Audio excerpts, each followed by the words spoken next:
उनके अभिवादन के लिए खड़े हुए हैं। यहाँ पर बड़ी संख्या में लोगों का हुजूम यहाँ मौजूद है।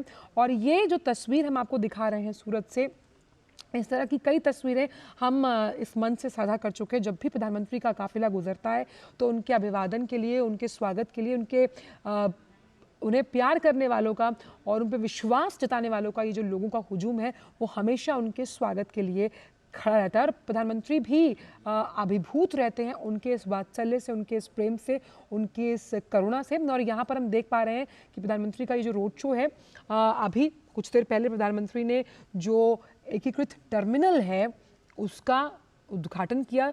सूरत वासियों को और राष्ट्र को एक बेहतरीन गिफ्ट दिया है। इसे डायमंड सिटी कहते हैं, लेकिन प्रधानमंत्री की तरफ से गिफ्ट दिया गया है कि उस टर्मिनल को राष्ट्र को समर्पित किया गया। और यहाँ पर इस काफिले के स्वागत में लोग मौजूद हैं और प्रधानमंत्री इस रोड शो के जरिए लोगों से अभिवादन करते हुए नजर आए। वो गाड़ी में बैठकर लोगों के अभिवादन का जवाब दे रहे थे। ये तस्वीरें उस एकीकृत टर्मिनल भवन की जिसका उद्घाटन किया गया था। वापस चलते हैं विशाल के पास। विशाल, आप अपनी बात पूरी कर रहे थे, एक बार अपनी बात पूरी कीजिए, जिसमें हम चर्चा कर रहे थे कि ये फिर से ले चलते हैं रोड शो की तस्वीरें, जहां प्रधानमंत्री को देखने के लिए लालायित लोग यहाँ पर उनका अभिवादन कर रहे हैं, उनका स्वागत कर रहे हैं। और सूरत महानगर में जिस तरह से लोगों का प्यार है, प्रधानमंत्री भी हाथ हिलाकर लोगों के प्यार और वात्सल्य का जवाब देते हुए उनके अभिवादन को स्वीकार कर रहे हैं। आप देख सकते हैं तस्वीरें।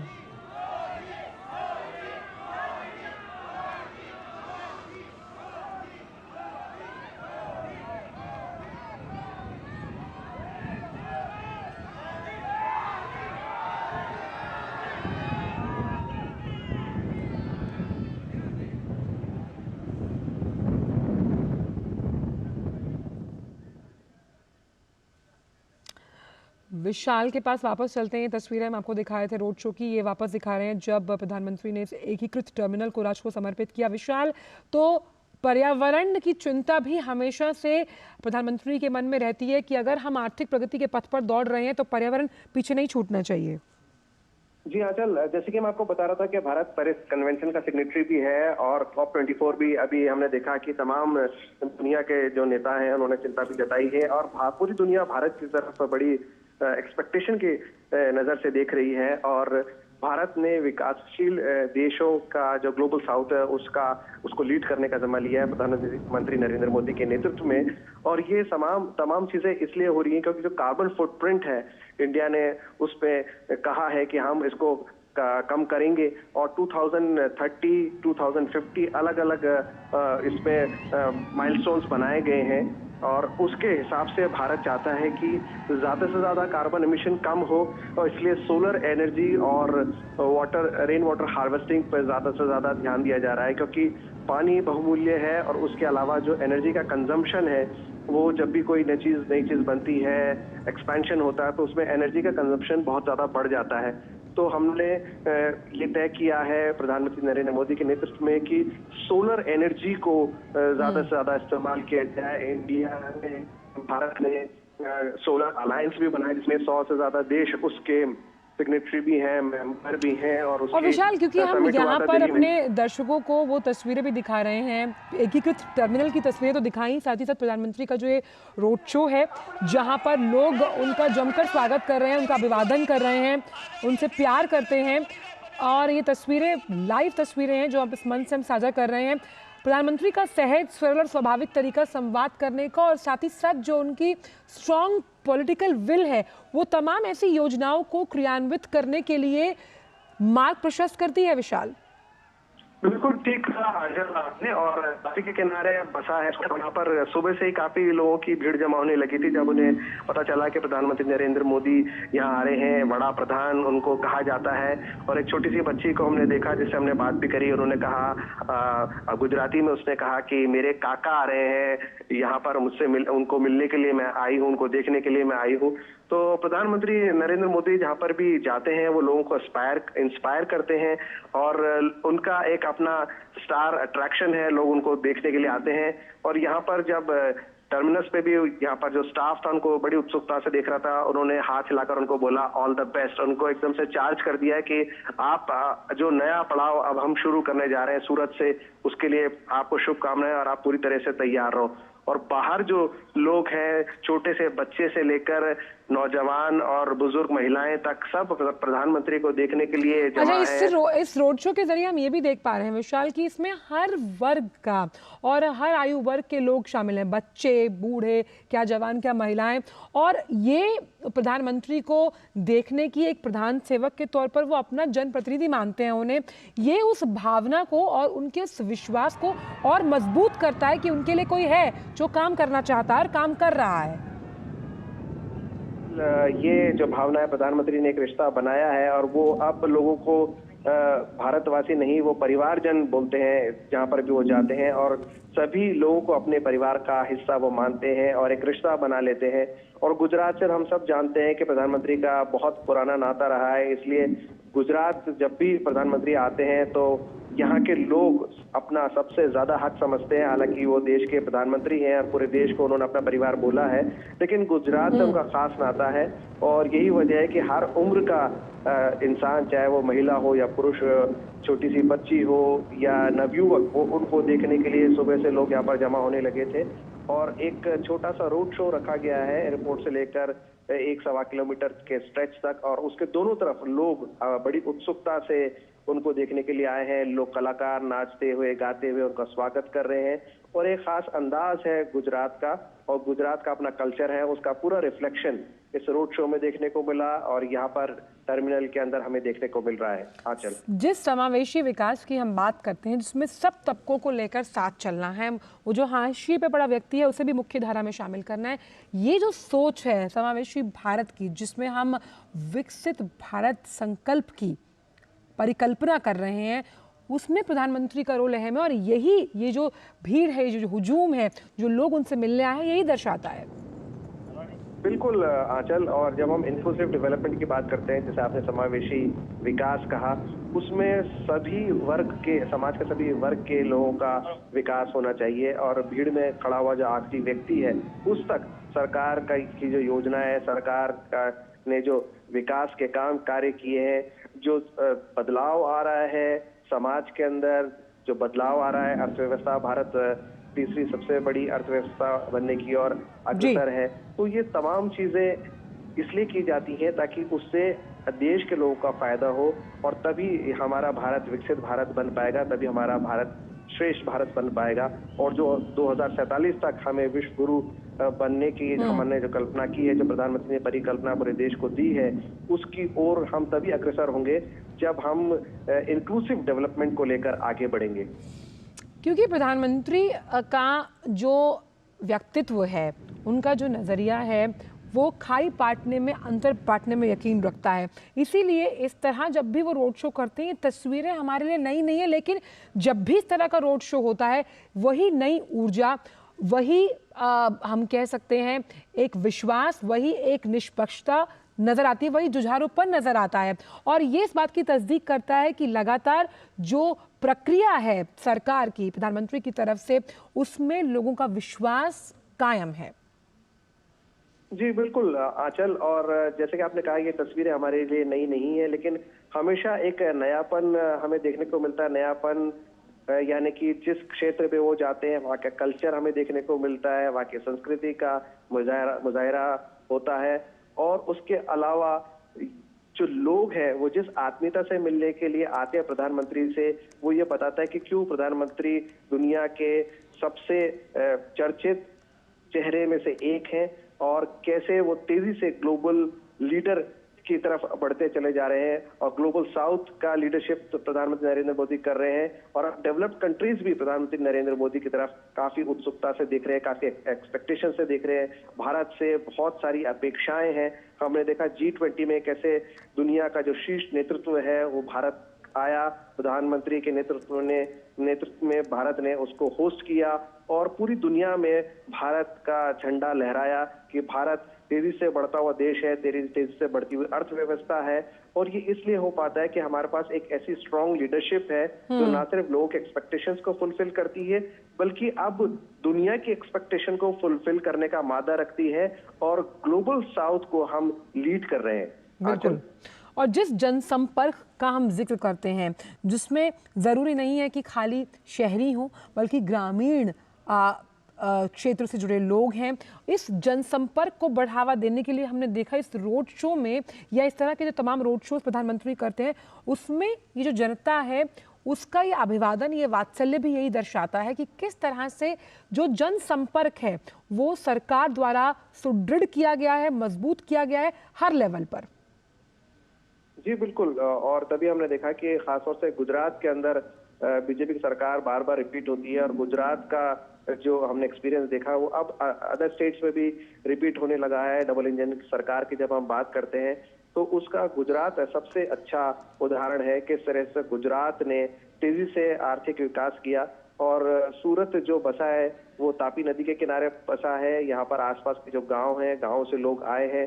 तो जब भी डेवलपमेंट होता है तो वो सिर्फ एक तबके के लिए नहीं होता है। एयरपोर्ट जो बन रहा है वो ये जरूर है यहाँ के पर्यटन या के ट्रेड को बढ़ावा देगा, लेकिन उसके अलावा जो आसपास टर्शरी इंडस्ट्रीज डेवलप होती है, यहाँ का जो लोकल कॉटेज इंडस्ट्री है, स्मॉल स्केल इंडस्ट्री है, उनको भी बढ़ावा मिलेगा।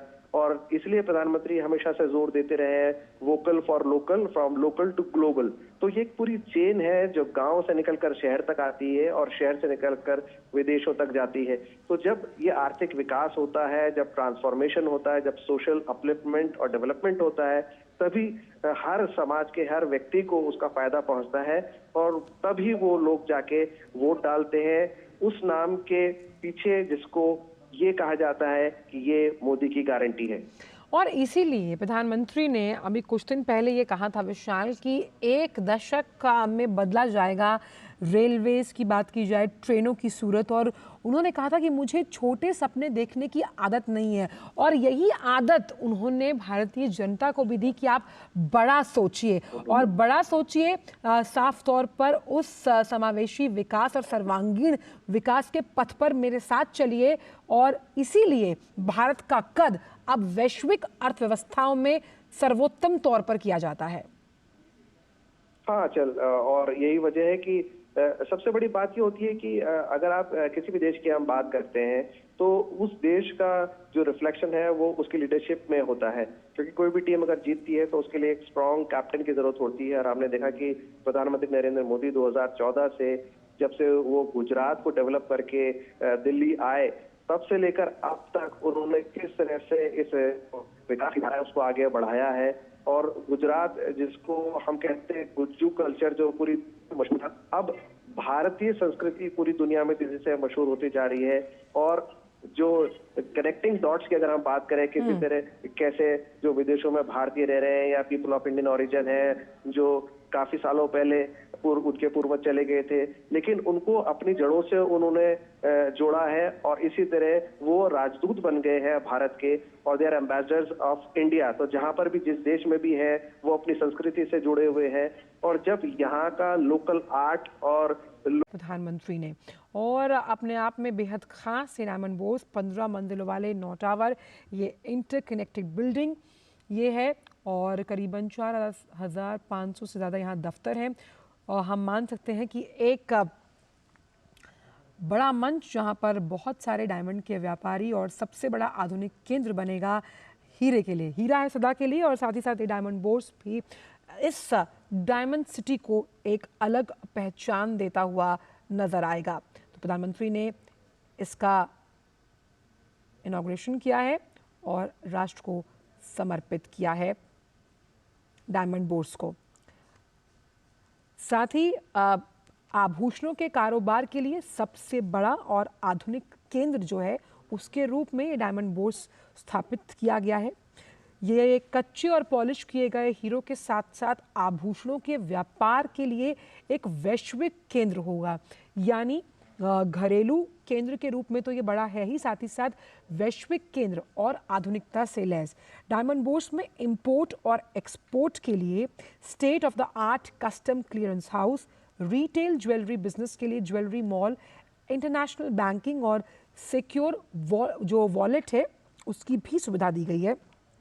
उस लिहाज से हम ये समझ सकते हैं कि जब हम डायमंड सिटी का जिक्र करते हैं तो व्यापारिक दृष्टि से ये जो डायमंड बोर्स है ये आने वाले समय में बहुत सहायक उपयोगी साबित होने वाला है। और डायमंड बोर्स में जब हम अंतर्राष्ट्रीय मानकों के अनुरूप इसे तैयार किया गया है तो यहाँ पर रिटेल जो तमाम बिजनेस से जुड़े हुए लोग हैं ये उनके लिए फ़ायदेमंद साबित होगा, क्योंकि यहाँ पर आपको एक्सपोर्ट के साथ साथ retail jewellery business, jewellery mall और इंटरनेशनल बैंकिंग की सुविधा भी प्राप्त होती है। तो उस लिहाज से ये जो सूरत डायमंड बोर्स है ये बेहद अहम है। और इससे पूरे डायमंड बोर्स को 3,500 करोड़ रुपए से ज़्यादा की लागत से बनाया गया है। कंस्ट्रक्शन का काम जो था वो 2015 में शुरू हुआ था और अब इसे पूरा किया गया है। अब ये देखिए यहाँ पर ये डायमंड इंडस्ट्री को कैसे मदद करेगा, उसे इस तरह से समझते हैं मैन्युफैक्चरिंग के साथ साथ, यानी मैन्युफैक्चरिंग में तो ये मदद करेगा ही, जिसका लगातार जो प्रतिबद्धता थी सरकार की वो 2014 से थी कि हर क्षेत्र में भारत को मैन्युफैक्चरिंग हब के तौर पर तैयार किया जाए। तो सूरत की ये जो डायमंड इंडस्ट्री है इसमें ये जो बोर्स है जिसे आज राष्ट्र को समर्पित किया गया है ये मैन्युफैक्चरिंग में तो मदद करेगा ही, साथ ही ट्रेडिंग के लिए भी वन स्टॉप सॉल्यूशन रहेगा। और हमें ये समझना होगा कि सूरत दुनिया के 92% से ज़्यादा नेचुरल डायमंड्स की मैन्युफैक्चरिंग करता है। तो आप समझिए कि मैन्युफैक्चरिंग करना फिर कहीं और ले जाकर उसकी ट्रेडिंग करना ये अलग अलग चीज़ें थी, लेकिन अब सभी कुछ आपको एक ही छत के नीचे मिलेगा, जहाँ पर मैन्युफैक्चरिंग की सुविधा भी है, आप इसमें ट्रेडिंग भी कर सकते हैं। और इस लिहाज से आधुनिकता तो है ही, वहीं आपको इंटरनेशनल ट्रेडिंग करने के भी नए नए आयाम और नए रास्ते खुलते हुए नजर आएंगे। इसी साल अगर अगस्त की बात की जाए तो गिनीज वर्ल्ड ऑफ रिकॉर्ड में इस बिल्डिंग का नाम दर्ज हुआ था। और इस सूरत में बनी जो जिस डायमंड बोर्स को राष्ट्र को समर्पित किया गया है, 9 ग्राउंड टावर, 15 मंजिल है, अच्छा खासा ऑफिस स्पेस यहाँ पर है। और इस इमारत को इंडियन ग्रीन बिल्डिंग काउंसिल से प्लैटिनम रैंकिंग मिली है। तो आप देखिए कि जिसका जिक्र हम उस टर्मिनल पर भी कर रहे थे कि पर्यावरण के लिहाज से भी ये दोनों ही जो चीज़ें हैं वो अनुकूल हैं। अब ऑफिसेस के अलावा और डायमंड के काम की हम बात कर ही रहे हैं, यहाँ पर safe deposit wallet, conference halls हैं, मल्टीपर्पज़ हॉल भी यहाँ पर मौजूद हैं और एंटरटेनमेंट के लिए, रिक्रिएशनल एक्टिविटीज़ के लिए भी एरियाज़ यहाँ पर मौजूद है, ट्रेनिंग सेंटर्स यहाँ हैं, एग्जीबिशन सेंटर्स हैं, यानी एक वन स्टॉप सॉल्यूशन है जब हम बात करते हैं बिजनेस की, ट्रेडिंग की। और यहाँ पर पिछले कुछ हफ्तों में हमने देखा कि कई डायमंड ट्रेडिंग कंपनीज हैं, उन्होंने अपना जो ऑफिस है वो शुरू किया है, यानी एक ऐसा हब जहाँ पर आपको ज्वेलरी, खास तौर पर जो डायमंड से संबंधित है उसके ट्रेडिंग, उसके मैन्युफैक्चरिंग के साथ साथ तमाम अन्य सुविधाएं भी उपलब्ध होंगी यहाँ पर। और अगर इस पूरे बिल्डिंग का जिक्र किया जाए तो डायमंड बोर्स में 15 मंजिल वाले 9 टावर, 131 लिफ्ट यहाँ पर लगाई गई हैं। साथ ही साथ इसका जो एरिया है वो एरिया, उसका जो विस्तारीकरण है उसमें आप इससे समझिए कि 4,000 से ज़्यादा ऑफिस स्पेस यहाँ पर जो है वो बने हुए हैं। तो इसमें अब समझने की कोशिश करते हैं कि 4 बड़े वो क्या फैक्टर्स रहे सूरत डायमंड बोर्स बनाने के लिए। भारत से डायमंड, जेम्स एंड ज्वेलरी के इंपोर्ट, एक्सपोर्ट और ट्रेडिंग को बढ़ावा देना, ये बहुत अहम हम कह सकते हैं कारक रहा जो सूरत में डायमंड बोर्स बनाया गया। डायमंड की मैन्युफैक्चरिंग और ट्रेडिंग के लिए अब एक अत्याधुनिक इंफ्रास्ट्रक्चर मिल गया आपको। आप देखिए कि जिस हिसाब से पूरे बिल्डिंग का निर्माण किया गया है, जो आपको ट्रेडिंग करनी है मैन्युफैक्चरिंग के बाद, वो उसके लिए एक सुदृढ़, मजबूत और अत्याधुनिक इंफ्रास्ट्रक्चर की ज़रूरत थी, वो पूरी हुई है इस डायमंड बोर्स को जब राष्ट्र को समर्पित किया गया। डायमंड की कटिंग और पॉलिशिंग और प्रोसेसिंग, ये 3 अहम स्टेजेस होते हैं जब हम किसी भी डायमंड व्यापारी की बात करते हैं, उससे बिजनेस को बढ़ावा मिलेगा। लेकिन हमारे साथ चर्चा के लिए मेघना देव जुड़ गए। मेघना, तो भारत को दुनिया का एक modern diamond and jewellery market के रूप में विकसित करने के लिए ये जो डायमंड बोर्स है, ये आने वाले समय में नए उपलब्धि के आयाम लिखता हुआ।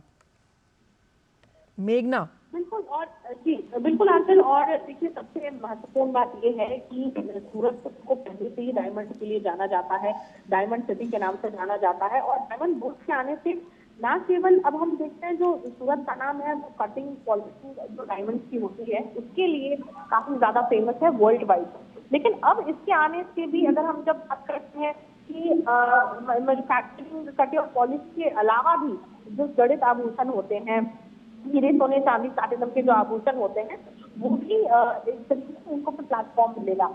और उसके साथ ही सबसे अहम बात यहाँ पर ये है, एसएमई जो स्मॉल मीडियम एंटरप्राइजेस हैं, उन्होंने भी यहाँ पर कई ऑफिस की बुकिंग की है।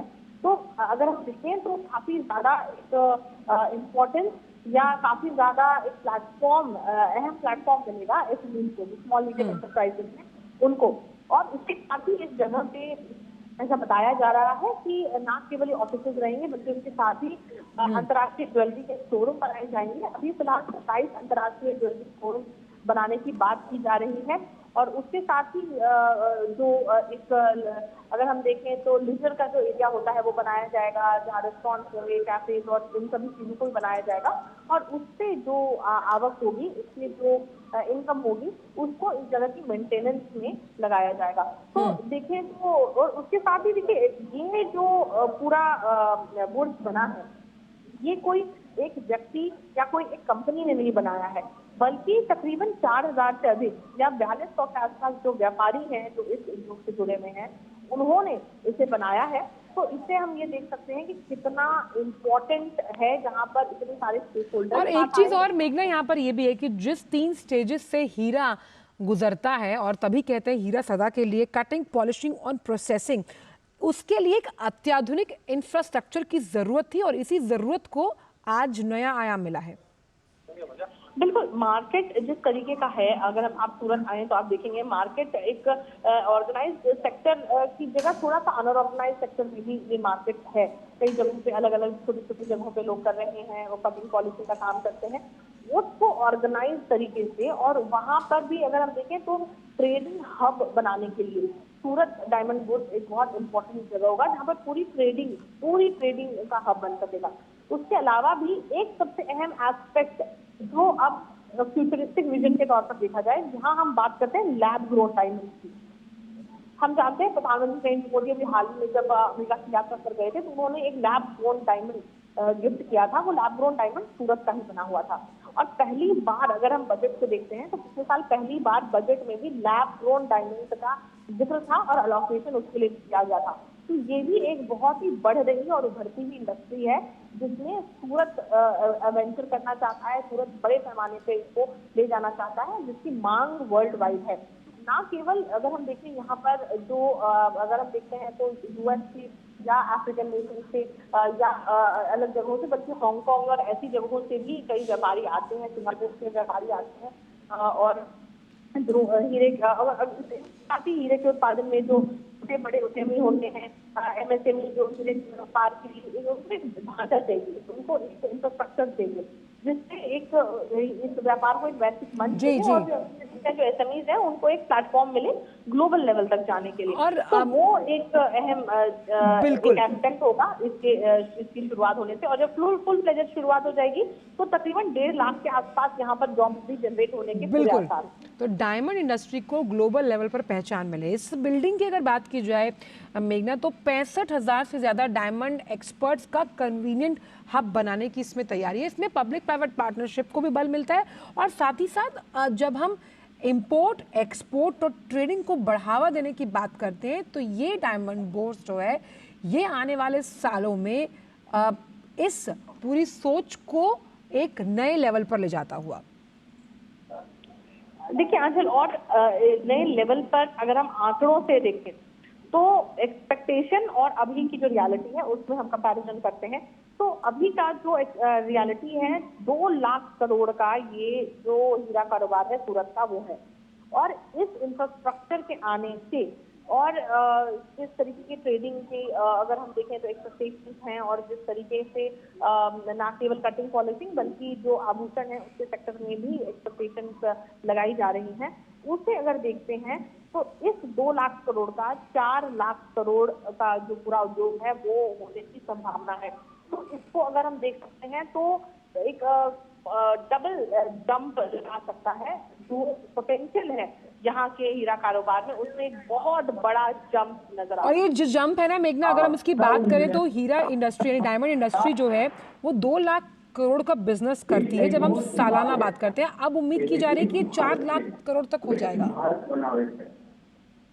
बिल्कुल। और इसमें ना केवल अगर हम देखते हैं कि हीरे रत्न आभूषणों का जो आयात निर्यात होता है उसको भी बढ़ावा मिलेगा, और इसके साथ ही एमएसएमई का भी इसमें एक बहुत बड़ा योगदान होगा।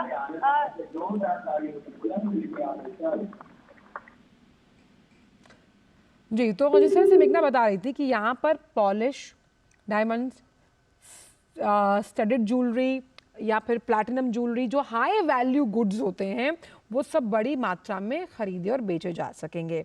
डायमंड बोर्ड्स की अगर बात की जाए, ये इसमें देश का सबसे बड़ा रेडिएंट कूलिंग प्लांट लगाया गया ताकि इस इमारत का जो अंदर का जो तापमान है वो बाहर के तापमान से 5 डिग्री सेल्सियस कम रहे।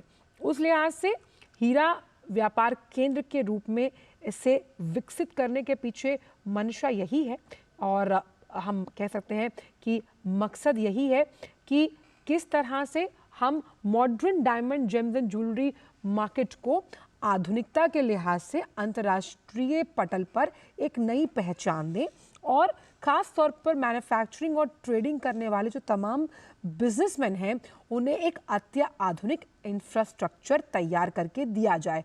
और इसे जब हम परोक्ष तौर पर अगर बात करें तो रोज़गार के मोर्चे पर भी मदद मिलती है। कई ऐसे अलग अलग जो स्तर हैं, डायमंड पॉलिशिंग, कटिंग, उसमें लोगों को परोक्ष तौर पर रोज़गार मिलने की भी लगातार बात जताई जा रही है। और entertainment areas, club, training centre, exhibition centre से जो एक अतिरिक्त आय का स्रोत है वो भी निकलता हुआ समझ में आता है। तो आप देखिए कि एक पन से दो काज हो रहे हैं, जिसमें हम बिजनेस लेवल की बात तो कर ही रहे हैं डायमंड इंडस्ट्री में, वहीं हम बात कर रहे हैं कि कैसे लोगों को रोजगार भी मिले। हमारे साथ विशाल बैरिस्टर जुड़ गए हैं। विशाल, जिस अत्याधुनिक इंफ्रास्ट्रक्चर की हम बात कर रहे हैं जिसके ऊपर इस सूरत डायमंड बोर्ड्स का निर्माण किया गया है, अगर इसकी तमाम विशेषताओं को देखें तो विश्व में अपने आप में अलग और अनूठा है ये। बिल्कुल ठीक कहा आंचल आपने। ये जो आप बात कर रही हैं बोर्ड्स की, जिसे अंग्रेजी में BOURSE लिखा जाता है, लेकिन ये एक फ्रेंच वर्ड है जिसका उच्चारण है बुआ, और इसका मतलब होता है एक स्टॉक मार्केट, एक मार्केट प्लेस। और हीरों की अगर हम बात करते हैं तो उसके लिए ये एक सबसे बड़ा बाजार होगा खरीद फरोख्त के लिए। और अगर हम इसके आंकड़ों पर जाएं तो ये बताया गया है कि पेंटागन से भी बड़ा है इसका क्षेत्रफल। तो वर्ल्ड क्लास ये है, वर्ल्ड का सबसे बड़ा ये हीरो का बाजार होगा। और इसमें जो कटिंग पॉलिशिंग होगी, उसके अलावा जो नई तकनीक और नई मशीनरी आई है, जो नए आउटलेट्स आए हैं, उसका एक बहुत बड़ा फायदा डायमंड इंडस्ट्री को होगा। और जब हम डायमंड इंडस्ट्री की बात करते हैं तो न सिर्फ हीरो के व्यापारी बल्कि वो लोग जो हीरो के कटिंग और पॉलिशिंग में पीढ़ियों से लगे हुए हैं और जो कॉटेज इंडस्ट्री के तौर पे डेवलप हुआ है, वो अब उनको एक बड़ा मुकाम हासिल होगा और एक बड़ा आयाम मिलेगा कि वो अपना आर्थिक और सामाजिक स्तर और दूसरे लेवल पर लेकर जाए। और हीरों की जब हम बात करते हैं तो अंग्रेजी में कहावत है, डायमंड्स आर फॉर एवर, हीरा है सदा के लिए। तो अब ये जो हीरा है पूरी दुनिया के सामने चमकेगा। और सूरत का हीरा, अगर हम इस बुआ की बात करें जो कि सूरत में बना है, जिसे प्रधानमंत्री ने देश को समर्पित किया है, वो सबसे बड़ा हीरा बनकर दुनिया के सामने आ गया है। और इसमें जब हम बात कर रहे हैं कि कैसे जो तमाम डायमंड के एक्सपर्ट्स हैं उनके लिए कि कन्वीनियंट हब है, और ये कन्वीनियंस जब आती है ख़ास तौर पर अपने व्यापार के लिए, तो नए नए आइडियाज़ हैं वो उत्पन्न होते हैं, और यही नवाचार नवोन्मेष जो है वो भारत की आर्थिक प्रगति में मदद करेगा, और इस डायमंड सिटी से यही उम्मीद की जा रही है। बिल्कुल ठीक कहा आंचल आपने, क्योंकि देखिए इंडस्ट्रीज ऑलरेडी हमारे पास पहले से थी। ऐसा नहीं कि सूरत में अभी से ये डायमंड का मार्केट प्लेस बना है, डायमंड की मंडी है, डायमंड का खरीद फरोख्त होती है। लेकिन ये जो नया फैसिलिटी दी जाती है सरकार की तरफ से, जब से मोदी सरकार आई है, उनका यही कहना है कि वोकल फॉर लोकल और लोकल टू ग्लोबल, चाहे हीरा हो और चाहे यहाँ का लोक कला हो, वो किस तरह से उसको वर्ल्ड स्टैंडर्ड पर लेके जाएं। क्योंकि प्रधानमंत्री का ये कहना है कि अब जीरो डिफेक्ट और मैक्सिमम इम्पैक्ट के साथ हमें दुनिया के ऊपर छा जाना है। और जब हम हीरो की बात करते हैं तो ये लगातार बदलती हुई टेक्नोलॉजी है, मार्केटिंग टेक्नोलॉजी है, और उसको किस तरह से शोकेस करना है आपको दुनिया के सामने। क्योंकि आप हीरे लेकर आते हैं, फिर उनकी कटिंग और पॉलिशिंग करते हैं, और फिर उसकी मार्केटिंग और ब्रांडिंग, ये सब चीजें एक ही छत के नीचे हो रही हैं, और वो भी इतने बड़े स्तर पर। तो ये एक बहुत बड़ा स्पेस देता है, बहुत बड़ा प्लेटफॉर्म प्रोवाइड करता है जो भी लोग इस इंडस्ट्री से जुड़े हुए हैं, और इस इंडस्ट्री से जो पैसा आने वाला है वो यहाँ की इकोनॉमी में और देश की इकोनॉमी के अपलिफ्ट में बहुत बड़ा रोल निभाने वाला है। और साथ ही ये बहुत बड़ी चुनौती थी जिस तरह से इसे दिल्ली बेस्ड आर्किटेक्ट ने डिज़ाइन किया कि कैसे इस बिल्डिंग को इंटरकनेक्टेड बनाया जाए, क्योंकि ये तमाम अन्य offices, jewellery mall, jewellery shops उससे इंटरकनेक्टेड है। उससे बिजनेस करने में तो आसानी होगी ही होगी, साथ ही साथ लोगों के लिए भी जिस तरह से यहाँ का श्री प्रधानमंत्री जी श्रीमान नरेंद्र मोदी जी का हम सूरत की धरा पर स्वागत करते हैं। बोलो भारत माता की वंदे वंदे।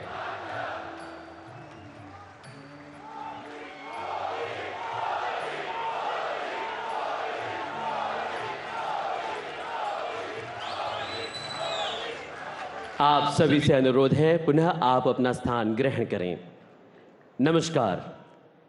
भारतवर्ष के वर्तमान प्रधानमंत्री जी श्रीमान नरेंद्र मोदी जी ने एक बार कहा था कि सूरत डायमंड बुर्स सूरत के हीरा उद्योग की गतिशीलता और विकास को प्रदर्शित करता है। यह भारत की उद्यमशीलता की भावना का भी प्रमाण है। यह व्यापार, नवाचार और सहयोग के केंद्र के रूप में कार्य करेगा, हमारी अर्थव्यवस्था को और बढ़ावा देगा और रोजगार के अधिक अवसर प्रदान करेगा। इसी उद्देश्य के साथ साकारित सूरत डायमंड बुर्स के आज के उद्घाटन समारोह में पधारे मंचासीन गणमान्य अतिथियों सहित आप सभी का diamond city, textile city, flyover city, सूर्य नगरी सूरत में स्वागत है।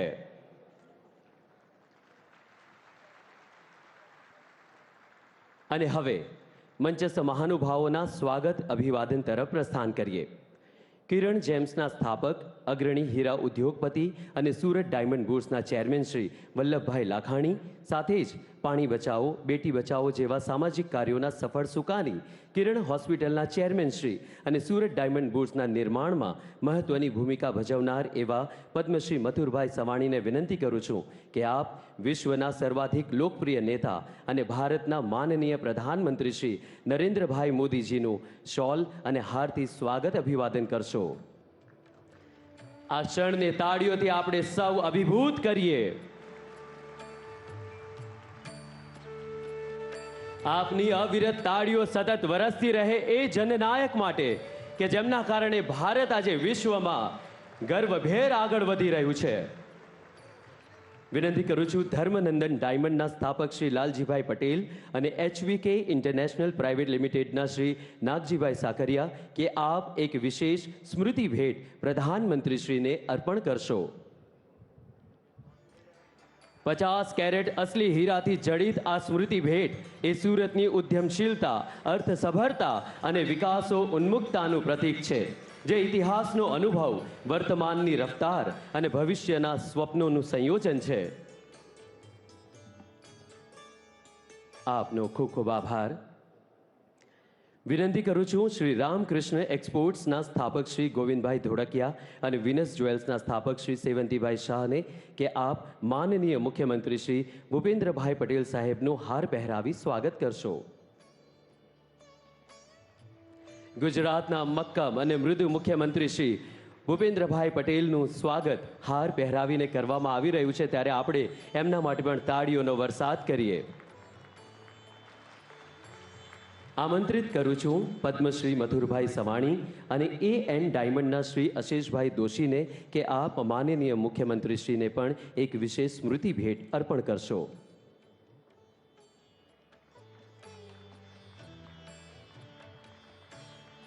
ત્યારબાદ શ્રી વલ્લભભાઈ લાખાણી આપને વિનંતી છે કે આપ નવસારી લોકસભા મત વિસ્તારના સાંસદ અને ગુજરાત પ્રદેશ ભાજપા અધ્યક્ષ શ્રી CR પાટીલજીનું પણ સ્વાગત અભિવાદન પુષ્પગુચ્છ વડે કરશો.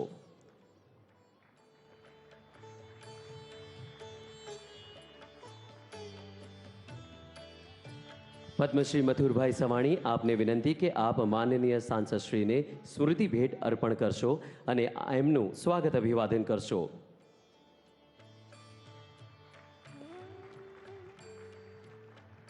શ્રી વલ્લભભાઈ લાખાણી આપને પુનઃ વિનંતી કરું છું કે ભારત સરકારના પશુપાલન, ડેરી અને મત્સ્યપાલન વિભાગના કેબિનેટ મંત્રી શ્રી પરસોત્તમ રૂપાલાજીનું પુષ્પગુચ્છ આપીને સ્વાગત અભિવાદન કરશો.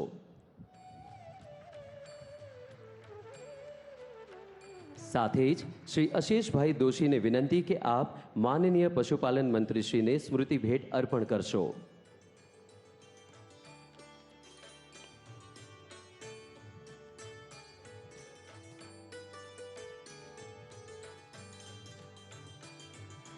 આમંત્રિત કરું છું શ્રી સેવંતીભાઈ શાહ આપને કે આપ પુષ્પગુચ્છથી માનનીય કેન્દ્રીય આરોગ્ય અને પરિવાર કલ્યાણ મંત્રી શ્રી ડૉક્ટર મનસુખ માંડવિયાજીનું સ્વાગત અભિવાદન કરશો.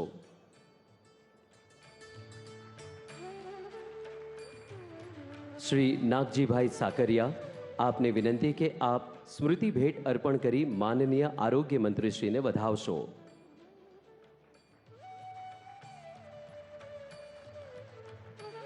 કેન્દ્રીય રેલવે અને ટેક્સટાઇલ રાજ્યમંત્રી શ્રીમતી દર્શનાબેન જરદોશજીનું પુષ્પગુચ્છથી સ્વાગત કરવા માટે વિનંતી કરું છું શ્રી ગોવિંદભાઈ ધોળકિયાજીને.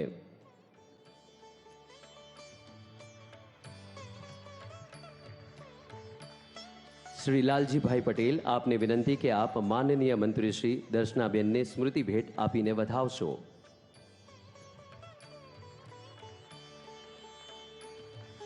આપનો ખૂબ ખૂબ આભાર. તાળીઓના ગડગડાટથી ફરી એક વખત મંચાસીન તમામ ગણમાન્ય અતિથિઓને આપણે સૌ વધાવીએ. ડાયમંડ મેન્યુફેક્ચરિંગમાં સુરત એક આગવી વૈશ્વિક ખ્યાતિ ધરાવે છે, ત્યારે સુરત ડાયમંડ બુર્સ સાકાર થતાં સુરત હવે ડાયમંડ ટ્રેડિંગનું પણ હબ બની જશે. ત્યારે આ તબક્કે કિરણ જેમ્સના સ્થાપક, અગ્રણી હીરા ઉદ્યોગપતિ અને સુરત ડાયમંડ બુર્સના ચેરમેન શ્રી વલ્લભભાઈ લાખાણીને મંચસ્થ મહાનુભાવો સહિત ઉપસ્થિત સૌ કોઈનું શબ્દોથી સ્વાગત કરવા માટે આમંત્રિત કરું છું. શ્રી વલ્લભભાઈ લાખાણી.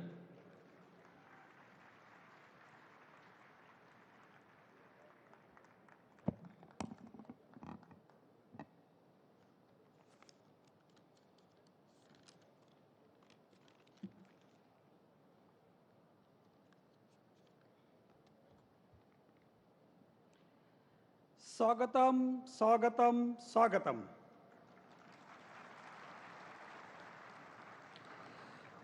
વર્લ્ડ લીડર અને વિકાસના સારથી એવા વડાપ્રધાન શ્રી નરેન્દ્રભાઈ મોદી સાહેબ, ગુજરાતના લોક લાડીલા CM શ્રી ભૂપેન્દ્રભાઈ પટેલ, મંત્રી શ્રી મનસુખભાઈ માંડવિયાજી, મંત્રી શ્રી મારા ખાસ મિત્ર અને મંત્રી શ્રી પરસોત્તમભાઈ રૂપાલાજી, પ્રદેશ અધ્યક્ષ શ્રી CR પાટીલજી, મંત્રી શ્રી દર્શનાબેન જારસોદ, મેયર શ્રી દક્ષિશભાઈ, પ્રમુખ શ્રી નાગજીભાઈ, પદ્મશ્રી મથુરભાઈ, શ્રી લાલજીભાઈ, ગોવિંદભાઈ, સેવંતીભાઈ, આશીષભાઈ, એડીબીના તમામ મેમ્બરો અને એડીબીના તમામ સભ્યશ્રીઓ,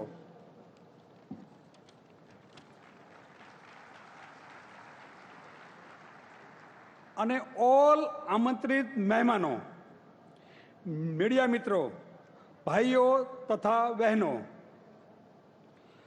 વર્લ્ડના સૌથી મોટા અને આધુનિક ડાયમંડ બુર્સમાં આપ સૌનું હૃદયથી સ્વાગત કરું છું.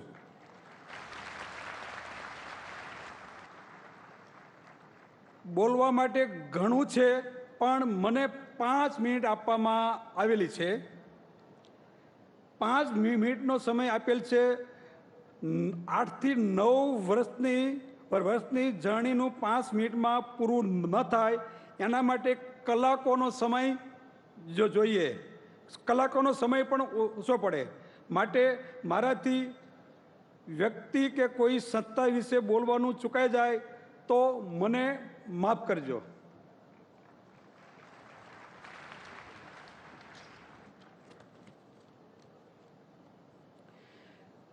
કેન્દ્ર સરકાર, ગુજરાત સરકાર, સુરત મહાનગરપાલિકા તેમજ સુરતના તમામ સરકારી સંસ્થાઓનો તમામનો ખૂબ ખૂબ સહકાર રહ્યો છે. એમનો પણ ખૂબ ખૂબ દિલથી આભાર. મારી અને મારી કમિટી ઉપર સભ્યોશ્રીએ જે વિશ્વાસ મૂક્યો તેના માટે હું આપનો ખૂબ ખૂબ આભારી છું. મારી કમિટીએ એડી માટે રાત દિવસ મહેનત કરી છે. એમને સખત મહેનતના હું જેટલા વખાણ કરું એટલા ઓછા કહેવાય, અને આભાર માનું છું. જેમણે એડીબી બનાવવામાં કોઈ પણ રીતે સહકાર આપ્યો છે તે તમામ લોકોને હું હૃદયથી આભાર પ્રગટ કરું છું.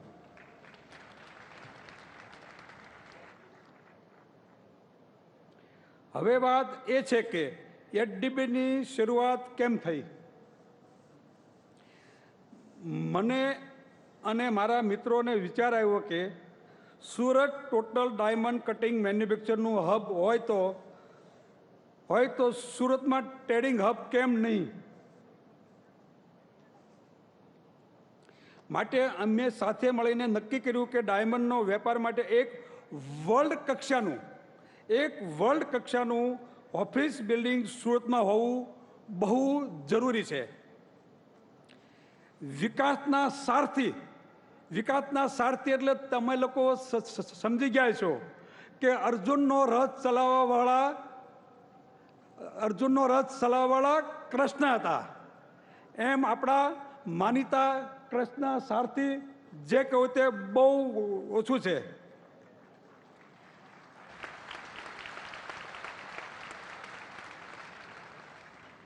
જેમ ગાંધીનગરને ગિફ્ટ સિટી આપ્યું, સોરી મારથી વચ્ચે લાગ્યું છે, વિકાસના સારથી એવા શ્રી નરેન્દ્રભાઈ મોદી સાહેબ ગાંધીનગરને ગિફ્ટ સિટી આપ્યું, અને શ્રીમતી આનંદીબેન પટેલે સુરતને ડ્રીમ સિટી આપ્યું.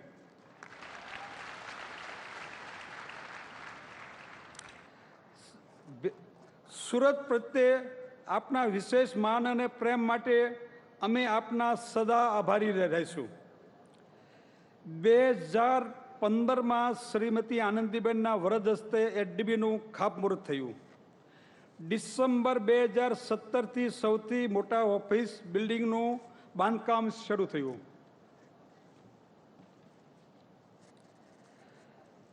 ચોવીસ-10-23ના હજારોની સંખ્યામાં કુંભઘડાની સ્થાપના કરવામાં આવી, જેની ગ્રીનિસ બુકમાં સ્થાન આપવામાં આવેલું છે.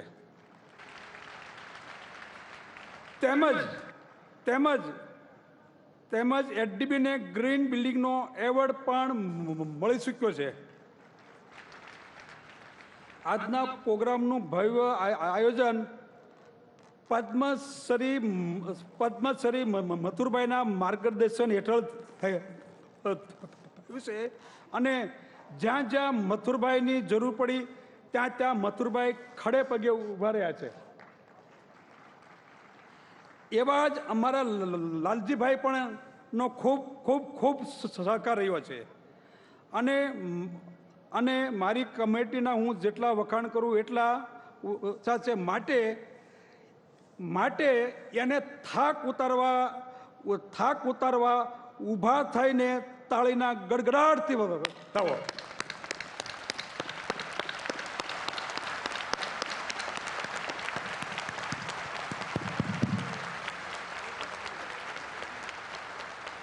Thank you. અને આપ સૌનો સહયોગ આપણે પ્રોજેક્ટ આપ સૌના સહયોગથી આપણે સમયસર પ્રોજેક્ટ પૂરો કરી શક્યા છીએ અને આજના ઐતિહાસિક દિવસે આપણે યશસ્વી શ્રી વડાપ્રધાનના વરદ હસ્તે એચડીબીનું ઉદ્ઘાટન થયું છે.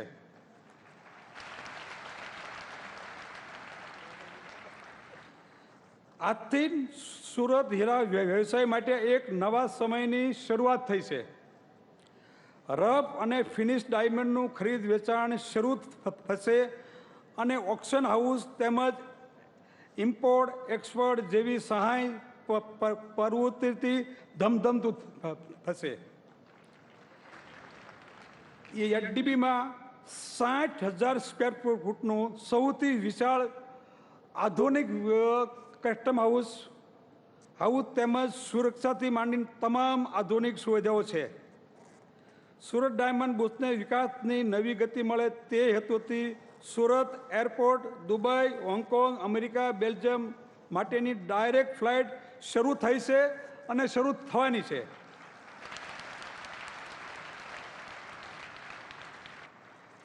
આખી દુનિયાની ડાયમંડ ઇન્ડસ્ટ્રી માટે એચડીબી એક જબરજસ્ત પ્લેટફોર્મ છે.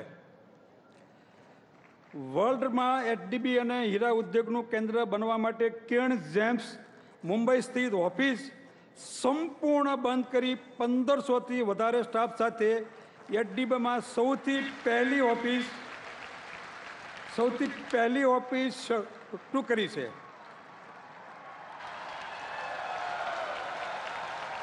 Thank you. અને પોતાના ધંધાની પરવા કર્યા વગર કિરણ જેમ્સે સૌથી પહેલા ઓફિસ શરૂ કરી એચડીબીને આપેલું વચન પૂરું કર્યું છે.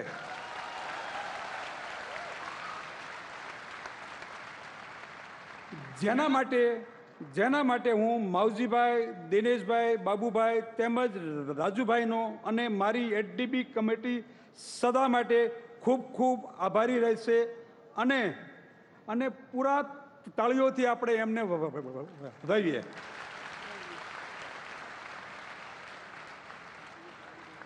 વર્લ્ડના સૌથી સહિતા અને આદર્શ નેતા એવા માનીએ શ્રી નરેન્દ્રભાઈ મોદી સૌનો સાથ, સૌનો વિકાસના સૂત્રને આપણે સાર્થક કરવાનો છે.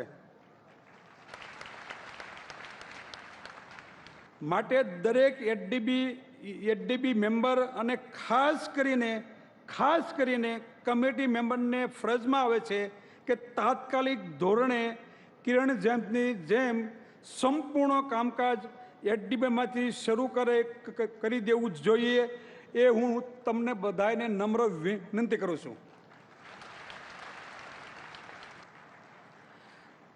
ધર્માનંદન ડાયમંડ પણ જાન્યુઆરીની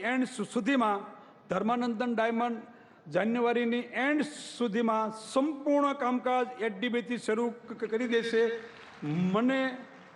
મને પૂરી ખાતરી છે કે મારી કમિટી મેમ્બર તમામ સભ્યો પણ ટૂંક સમયમાં પોતાનું સંપૂર્ણ કામ એચડીબીથી શરૂ કરી દેશે.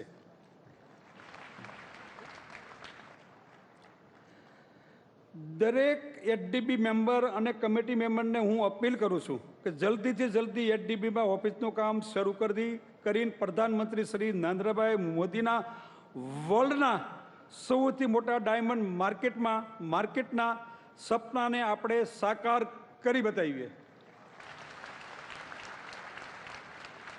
હું અને મારી કમિટી મેમ્બર ખૂબ ખૂબ આનંદ અનુભવી છીએ જે આજે યુગ પુરુષ, આજે વર્લ્ડમાં યુગ પુરુષ કોને કહેવાય છે? આજે યુગ પુરુષ માનીએ શ્રી નરેન્દ્રભાઈ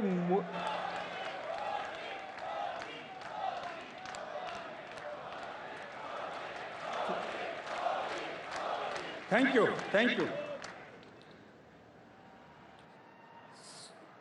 માનીએ શ્રી નરેન્દ્રભાઈ મોદી સાહેબના વરદ હસ્તે એડીબીનું ઓપનિંગ થયું, જેનાથી વિશેષ મારા અને મારી કમિટી મેમ્બર માટે બીજું કંઈ જ ન હોઈ શકે. ફરી એકવાર આપણા સૌના માનીતા એવા શ્રી નરેન્દ્રભાઈ મોદી સાહેબનો ખૂબ ખૂબ આભાર કે તમે તમારો કિંમતી સમય કાઢી અહીં ઉપસ્થિત રહ્યા, તેમજ ઓલ ગેસ્ટનો હું પણ ખૂબ ખૂબ આભાર વ્યક્ત કરું છું કે જેઓ અહીં ઉપસ્થિત રહી આ મહત્વપૂર્ણ પ્રસંગને સાર્થ કર્યો. વંદે માતરમ. ભારત માતા કી જય.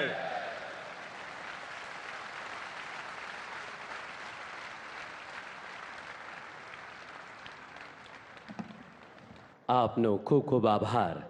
આ બધા સુરત ડાયમંડ બુર્સના chairman Shri Vallabhbhai Lakhani. Surat diamond bourse બનાવવાનો મુખ્ય આશય ભારતમાંથી હીરા, જેમ્સ અને જ્વેલરીની આયાત, નિકાસ અને વ્યાપારને પ્રોત્સાહન આપવાનો છે. સુરત ડાયમંડ બુર્સના સર્જન, હેતુ અને સિદ્ધિઓ સહિતની વિગતો આપવા માટે આમંત્રિત કરું છું અગ્રણી હીરા ઉદ્યોગપતિ ધર્મનંદન ડાયમંડના સ્થાપક અને સુરત ડાયમંડ બુર્સના ડિરેક્ટર શ્રી લાલજીભાઈ પટેલને.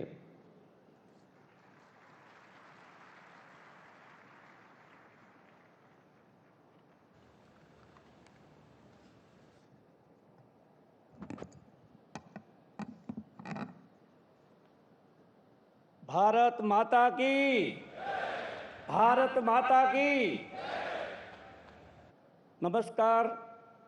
सूरत डायमंड बुर्सना उद्घाटन करता समग्र विश्वમાં ભારતને ગૌરવ અપાવતા વિશ્વ વિભૂતિ અને લોક હૃદય સમ્રાટ એવા આપણા પ્રધાનમંત્રી શ્રી નરેન્દ્ર મોદી સાહેબ ગુજરાતના ઝડપી વિકાસ માટે સતત પ્રયત્નશીલ એવા આપણા મુખ્યમંત્રી શ્રી ભૂપેન્દ્રભાઈ પટેલ, એવી જ રીતે કેન્દ્રીય મંત્રી શ્રી પુરુષોત્તમભાઈ રૂપાલા સાહેબ, શ્રી મનસુખભાઈ માંડવિયા સાહેબ, તેમ ભાજપ પ્રદેશ પ્રમુખ શ્રી CR પાટીલ સાહેબ, તેમજ શ્રીમતી દર્શનાબેન જરદોશ, મેયર શ્રી દક્ષેશ માવાણી અને આ બાજુ મંચ ઉપર ઉપસ્થિત અમારે વિદેશના મહાનુભાવો, અહીંયા ટ્રસ્ટી મિત્રો, કમિટીના મેમ્બરો, ભાઈઓ બહેનો, વિશાળ સંખ્યામાં આજે આખા માનો મહેરામણો ઉપડ્યો એવું લાગે છે.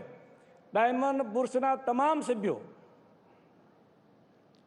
મિત્રો, ડાયમંડ બુર્સનો પાયો નંખાણો, પ્લાન બન્યો અને બિલ્ડિંગ શરૂ ત્યારથી એક અમારા કમિટી મેમ્બર અને વલ્લભભાઈ અને તમામ મેમ્બરોને સપનું હતું કે આવું વિશ્વનું લાર્જેસ્ટ બિલ્ડિંગ બને છે, તેનું પ્રધાનમંત્રીજી ઉદ્ઘાટન કરે. એ આજે સ્વપ્ન સાકાર થયું છે અને સુરતને આંગણે આજથી ઝળહળતા યુગની શરૂઆત થઈ ચૂકી છે. મિત્રો, ડ્રીમ સિટીમાં વિશ્વનું નંબર 1 ડાયમંડ બુર્સ ઊભું થયું. તેમાં ભૂપેન્દ્રભાઈની સરકાર હોય, આગલી સરકાર હોય, બધાએ ખૂબ સહયોગ આપ્યો છે.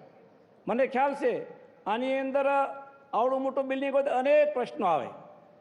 કોઈ દિવસ સરકારે અમે જ્યારે ટાઈમ મેગદર કોઈ દિવસ ક્યારે ના નથી પડે અને તરત ઉકેલ લેવો છે, એ હિસાબે ખૂબ આનંદ થાય છે. એવી રીતે અમારા CR પાટીલ સાહેબ, દર્શનાબેન વગેરે જે કોઈ હોય, જ્યારે જાય તે પ્રશ્નના ઉકેલ લેવા છે, એમનો ખૂબ અમને આનંદ છે. આ ઐતિહાસિક ડાયમંડ બુર્સની જ્યારે આપણે વાત કરીએ છીએ કે સમગ્ર વિશ્વમાં 100માંથી 90 હીરા સુરતમાં બને છે, તેમાં ડાયમંડ બુર્સ બનવાથી વિશ્વનું વેપારનું હબ બનવાનું છે. 175 દેશના બાયરો સુરતની ધરતી પર આવવાના છે. પહેલાં 84 દેશના આવતા હતા, હવે 175 દેશના બાયરો અહીં આવવાના છે, જેથી 175 દેશના વાવટાઓ અહીં ફરકવાના છે. આપણે કોર્નર પર તમે આવ્યા તો જોયું હશે ને, આખા વાવટાઓ આપણે તો 184 દેશના લગાવ્યા છે. અને નરેન્દ્રભાઈ કહેતા હતા કે મેન્યુફેક્ચર તમે ડાયમંડનું કરો છો પણ જ્વેલરીનું શું? બહુ સાચી વાત છે. અનેક દેશોમાં જ્વેલરી બનતી હતી અને દુનિયામાં જતી હતી.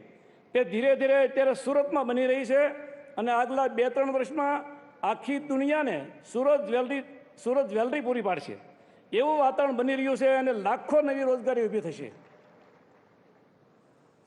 બીજું, બુર્સના ચેરમેન અમારે વલ્લભભાઈ લાખાણી આખી ઇન્ડસ્ટ્રીનું એન્જિન ગણાય. એ નિર્ણય લે એટલે પિસ્તોલની ગોળી જેમ લે. એનો નિર્ણય ફાસ્ટ, આપણે બધા જાણીએ છીએ, બહુ મોટું કામ છે. એમની સાથે અમારી 31 જણાની ટીમ જે ખંભો મિલાવીને અથાગ પ્રયત્ન કરીને 4 વર્ષમાં બિલ્ડિંગ પૂરું કર્યું છે. 900 મિટિંગ કરી છે અમારી કમિટીએ. 900 મિટિંગ કરી 2 કલાકથી 8 કલાક સુધી. એટલે વલ્લભભાઈ બોલે ને થાક ઉતરવાનો છે એટલે બોલ્યા છે. સાહેબનો ટાઈમ 5 મિનિટ વધારે લીધો, પણ હવે લીધો તો લીધો, બીજું શું કરીએ. અને 4700 સભ્યો આ ડાયમંડ બુર્સમાં. 4700 ઓફિસ છે, 4200 સભ્યો છે, ઓફિસો દાજી છે. એ તમામે આ કમિટી ઉપર વિશ્વાસ મૂક્યો. 4 વર્ષમાં એક પણ કમિટી મેમ્બર આવ્યો નથી કે અમને મોંઘું કેમ પડ્યું, આમ કેમ થયું. એવી રીતે વહીવટ કર્યો છે. એટલે કમિટી મેમ્બરને ખૂબ ખૂબ અભિનંદન આપું છું. એવા જ પદ્મશ્રી મથુરભાઈ સવાણી, જળક્રાંતિ હોય, બેટી બચાવો હોય, કિરણ હોસ્પિટલનું નિર્માણ હોય, એવા અનેક સામાજિક કાર્યો કર્યા છે. સરકાર હારે તાલમેલ કરી, સરકારના સહયોગથી એને કાર્યો કર્યા છે. એની પાસે સૂઝબૂઝ હતી. આ ડાયમંડ બુર્સમાં આખું પૂરું થયું ત્યાં સુધીમાં તમામ જગ્યાએ એની સૂઝબૂઝથી બુર્સને બહુ લાભ મળ્યો છે. એમને ખૂબ ખૂબ અભિનંદન આપું છું. ડાયમંડ બુર્સ શરૂ થતાં અમારા વેપારી મિત્રોને એક મોટી ચિંતા હતી કે સુરત ઇન્ટરનેશનલ ફ્લાઇટ મળશે કે કેમ. બાયરો ઇન્ટરનેશનલ ફ્લાઇટ સિવાય આવી ન શકે. મિત્રો, એ ચિંતા આજે પ્રધાનમંત્રીએ દુબઈ અને હોંગકોંગની ફ્લાઇટ આપીને આપણી ચિંતા દૂર કરી દીધી છે. એમને જોરદાર તાળીઓથી વધાવીએ.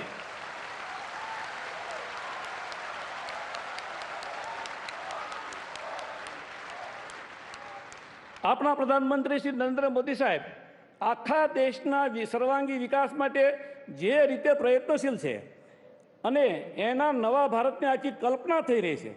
અમે 10 દિવસ પહેલાં પેપરમાં વાંચ્યું હતું, કોઈ મોટી કન્ટ્રીના પ્રેસિડેન્ટે કીધું કે નરેન્દ્ર મોદીને કોઈ ડરાવી ના શકે.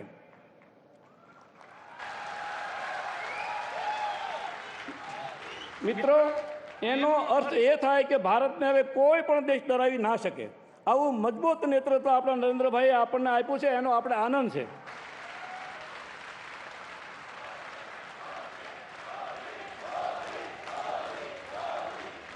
એટલે ખરેખર ડાયમંડ બુર્સના ઉદ્ઘાટનમાં નરેન્દ્રભાઈ આવ્યા. અમારી આખી ઇન્ડસ્ટ્રી હૃદયથી ખુશી વ્યક્ત કરે છે અને નવા ભારતની સાહેબની કલ્પના છે. એમની સાથે આપણે સૌ છીએ. પ્રધાનમંત્રીની નયા ભારત, મજબૂત ભારત, મેક ઇન ઇન્ડિયાની જે કલ્પના છે તે સાકાર થઈ રહી છે. એમને આપણે સપોર્ટ કરવાનો છે ભાઈ, એમને સપોર્ટ કરવાનો છે. તો 2 હાથ મુઠ્ઠી વળીને ભારત માતા કી, ભારત માતા કી. Thank you. આભાર. જય જય ગરીબ ગુજરાત.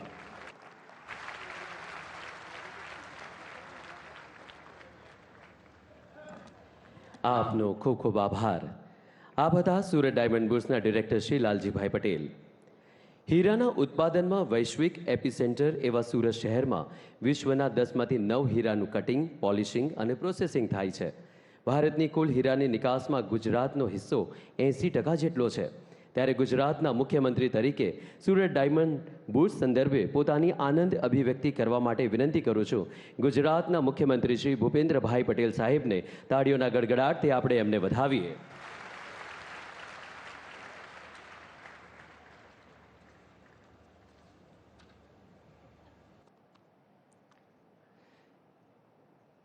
દેશની વિકાસ યાત્રાને વધુ વેગવંતી કરવા માટે સુરત ખાતે નવનિર્મિત વિશ્વના સૌથી મોટા ઓફિસ બિલ્ડિંગ સુરત ડાયમંડ બુર્સના લોકાર્પણ સમારોહમાં આપણી સૌની સાથે મંચ ઉપર ઉપસ્થિત આધુનિક ભારતના સ્વપ્નદ્રષ્ટા, વિકાસ પુરુષ, વૈશ્વિક નેતા આદરણીય પ્રધાનમંત્રી શ્રીમાન નરેન્દ્રભાઈ મોદી સાહેબ, પ્રદેશના યશસ્વી અધ્યક્ષ અને નવસારીના લોકપ્રિય સાંસદ સી આર પાટીલજી, કેન્દ્રીય મંત્રી શ્રી પરસોત્તમભાઈ રૂપાલાજી, શ્રી મનસુખભાઈ માંડવિયા, શ્રીમતી દર્શનાબેન Jardosh, mayor Shri Daksheshbhai Mavani, diamond બુશના chairman Shri Vallabhbhai લખાણી, Padmashri Mathurbhai Savani, અગ્રણી શ્રી નાગજીભાઈ સાકરિયા, શ્રી લાલજીભાઈ પટેલ, શ્રી ગોવિંદભાઈ ધોળકિયા, શ્રી આશીષભાઈ દોશરી, શ્રી સેવંતીભાઈ શાહ, ઉપસ્થિત રાજ્ય સરકારના મારા સાથી મંત્રીશ્રીઓ, સૌ ધારાસભ્યશ્રીઓ, ચૂંટાયેલા જનપ્રતિનિધિ, સંગઠન તથા સહકાર ક્ષેત્રના આગેવાનો, ડાયમંડ ક્ષેત્રના અગ્રણીઓ, હીરા ઉદ્યોગ ક્ષેત્ર સાથે સંકળાયેલા ઉપસ્થિત સૌ મહાનુભાવો, પ્રેસ મીડિયાના મિત્રો, સૌને મારા નમસ્કાર. હમણાં જ આપણને બધાને ખબર છે એમ 3 રાજ્યોમાં ભારતીય જનતા પાર્ટીના ભવ્ય વિજયની શિલ્પકાર આદરણીય નરેન્દ્રભાઈ મોદી સાહેબ આ ભવ્ય વિજય બાદ પ્રથમવાર ગુજરાતની મુલાકાતે આવ્યા છે, તો તેમનું હૃદયના ઉમળકાથી સ્વાગત અને અભિનંદન કરું છું. વિકાસની રાજનીતિ શું કહેવાય અને વિકાસ કેવો હોય એની દેશવાસીઓના ગુજરાતના પનોતા પુત્ર શ્રી નરેન્દ્રભાઈ અનુભૂતિ કરાવી છે. અત્યાર સુધી મોદી હૈ તો મુમકિન હૈ એમ કહેવાતું હવે વિકાસની ગેરંટી એટલે મોદીજી એવો વિશ્વાસ દેશભરના લોકોમાં પાક્કો થઈ ગયો છે. વિકસિત ભારત 2047ના સંકલ્પ સાથે વડાપ્રધાન શ્રી નરેન્દ્રભાઈએ દેશમાં વિકાસનો નવો ઇતિહાસ રચ્યો છે. ગુજરાત તો મોદી સાહેબની આ વિઝનરી લીડરશિપનો લાભ 2 દાયકાથી મળતો રહ્યો છે. કેન્દ્રમાં વડાપ્રધાન તરીકે શ્રી નરેન્દ્રભાઈના આવ્યા પછી તો ડબલ એન્જિન સરકારની બેવડી ગતિથી ગુજરાત વિકાસનું રોલ મોડેલ બન્યું છે. આદરણીય વડાપ્રધાનશ્રીએ 2 દાયકામાં ડ્રીમને ડિલિવરી સુધી લઈ જવામાં સફળતા મેળવી છે. તેમનું એક જ્વલંત ઉદાહરણ આજનો આ ડાયમંડ બુશ ઉદ્ઘાટન કાર્યક્રમ છે. સુરત મહાનગર ટેક્સટાઇલ ઇન્ડસ્ટ્રીઝના હબ સાથે અનેક ઉદ્યોગ વેપારો થકી દેશભરના લાખો લોકોની રોજગારી આપતું કોસ્મોપોલિટન સિટી બન્યું છે. આદરણીય વડાપ્રધાનશ્રીના એક ભારત શ્રેષ્ઠ ભારતના સંકલ્પને દેશના અનેક રાજ્યોમાંથી સુરતમાં રોજીરોટી માટે આવેલા લોકો ચરિતાર્થ કરે છે. સુરત મિની ઇન્ડિયા બની ગયું છે. સુરત કાપડ ઉદ્યોગની સાથે હીરા ઉદ્યોગ માટે પણ પ્રખ્યાત છે. હીરા ઉદ્યોગની આ ચમકને ગ્લોબલ પ્લેટફોર્મ આપીને સુરતની ડાયમંડ સિટીની ઓળખને વિશ્વ સમક્ષ આધુનિક ઓપ સાથે મૂકવાનું સ્વપ્ન આદરણીય વડાપ્રધાન શ્રી નરેન્દ્રભાઈએ સેવ્યું હતું. તેમના વિઝન અને ડ્રીમના પરિપાક રૂપે ડ્રીમ સિટી અને ડાયમંડ બુશનું નિર્માણ સુરતમાં થયું છે. 35 એકર વિશાળ જગ્યામાં નવનિર્મિત ડાયમંડ બુશ રફ અને પોલિશ ડાયમંડ ટ્રેડિંગનું ગ્લોબલ સેન્ટર બનવાનું છે, એમાં કોઈ બે મત નથી. વિશ્વના સૌથી મોટા અને વિશાળ ઓફિસ કોમ્પ્લેક્સ તરીકે નિર્માણ થયેલું આ ડાયમંડ બુશ આધુનિક ભારતના નિર્માણની મોદી સાહેબની પહેલ છે. અહીં 1.5 લાખથી વધુ પણ રોજગારીનો અવસરો પણ મળવાના છે. ડાયમંડ કેપિટલ ગણાતા સુરતમાં આ ડાયમંડ બુશ ફૂલ ફ્લેજ કાર્યરત થવાથી સુરત વિશ્વનું સૌથી સુરક્ષિત અને સુગમ ડાયમંડ ટ્રેડિંગ હબ બની જશે. આદરણીય વડાપ્રધાનશ્રીના દ્રષ્ટિવંત નેતૃત્વમાં ભારત વિશ્વની 5મી મોટી આર્થિક સત્તા બન્યું છે. 2024માં દેશની જનતા જનાર્દનનો ભરોસો વિશ્વાસ મેળવીને 3જી વાર શ્રી નરેન્દ્રભાઈ વડાપ્રધાન બનશે એ વાત નિશ્ચિત છે. તેમની 3જી ટર્મમાં ભારત વિશ્વની 3rd લાર્જેસ્ટ ઇકોનોમી બનવાની છે અને આ ઇકોનોમીમાં સુરતનું diamond bush global centre for diamond trading બનવા સાથે અગ્રેસર રહેશે એવો મને વિશ્વાસ છે. વડાપ્રધાન શ્રી નરેન્દ્રભાઈના નેતૃત્વમાં વેપાર, વાણિજ્ય, ઉદ્યોગ, કૃષિ, ગ્રામ વિકાસ, અંત્યોદય દરેક ક્ષેત્રમાં સતત અવિરત વિકાસ થતો રહ્યો છે. આદરણીય વડાપ્રધાનશ્રીના નેતૃત્વમાં દેશના લોકોના જીવનમાં આના પરિણામે અભૂતપૂર્વ બદલાવ આવ્યા છે. આ બદલાવો માટેનું એક સૌથી મોટું પરિબળ દેશમાં તેજ ગતિથી થઈ રહેલો ઇન્ફ્રાસ્ટ્રક્ચરનો વિકાસ છે. રોડ અને રેલવે નેટવર્ક, એર કનેક્ટિવિટીનો વ્યાપ પણ બમણો થયો છે. દેશમાં વિમાની સેવાઓ અને નાના એરપોર્ટો પણ વિકસ્યા છે. 2014માં દેશમાં જ્યારે 74 એરપોર્ટ હતા તે 9 વર્ષમાં વધીને 149 થયા છે. આજે સુરતને ઇન્ટરનેશનલ એરપોર્ટની વધુ એક વર્લ્ડ ક્લાસ ડેવલપમેન્ટની ગિફ્ટ તેઓના હસ્તે મળી છે. જે કહેવું તે કરવું એવા કાર્યમંત્ર શ્રી નરેન્દ્રભાઈ મોદી સાહેબે ચરિતાર્થ કર્યો છે. સુરત એરપોર્ટના સુવિધાયુક્ત નવા ટર્મિનલ બિલ્ડિંગના લોકાર્પણ અને ઇન્ટરનેશનલ એરપોર્ટ કાર્યરત થવાથી ડાયમંડ કેપિટલ હવે સીધું જ વિશ્વ સાથે જોડાશે. ડાયમંડ એક્સપોર્ટને ગ્લોબલ પ્લેટફોર્મ મળશે અને નવી ઉડાન મળશે. સુરત અને સમગ્ર ગુજરાતના અર્થતંત્ર, વેપાર, ઉદ્યોગ, પ્રવાસનને તીવ્ર ગતિના વિકાસ આપતો આજનો આ ગરિમામય અવસર છે. વડાપ્રધાન શ્રી નરેન્દ્રભાઈએ ગુજરાતના વેપાર ઉદ્યોગને વૈશ્વિક મંચ આપવા વાઇબ્રન્ટ સમિટ 2003થી આયોજન કરેલું છે. 2 દાયકાની જ્વલંત સફળતા સાથે 2024ના જાન્યુઆરીમાં અમૃતકાળની પ્રથમ વાઇબ્રન્ટ સમિટ વડાપ્રધાનશ્રીની પ્રેરણાથી યોજાવાની છે. અમૃતકાળમાં વિકસિત ભારત 2047 માટે વિકસિત ઉન્નત ગુજરાતના ધ્યેયને આ સમિટ પાર પાડશે. આજે સુરતને મળેલી 2 વિકાસ ભેટ આ ધ્યેય પાર પાડવામાં મહત્વનું યોગદાન આપશે એવો વિશ્વાસ સાથે વિરમું છું. ભારત માતા કી જય. વંદે માતરમ. જય જય ગરવી ગુજરાત.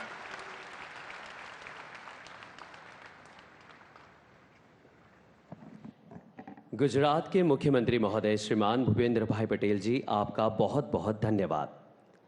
विश्व की प्रमुख अर्थव्यवस्थाओं में भारत को सम्मिलित कराने में जिनकी दूरंदेशी ने अहम भूमिका निभाई, G20 का नेतृत्व करके भारत को विश्व का भाग्य विधाता बनाया, आज़ादी का अमृत महोत्सव आयोजित कर श्री सरदार वल्लभ भाई पटेल द्वारा संयोजित एक भारत को श्रेष्ठ भारत बनाने वाले विश्व के सर्वाधिक लोकप्रिय जननायक, विश्व नेता एवं भारतवर्ष के वर्तमान प्रधानमंत्री श्री नरेंद्र भाई मोदी जी को अपने प्रेरक अभिभाषण के लिए सादर आमंत्रित करता हूं। आप सभी अपने स्थान पे खड़े होकर तालियों के साथ उनका स्वागत करें।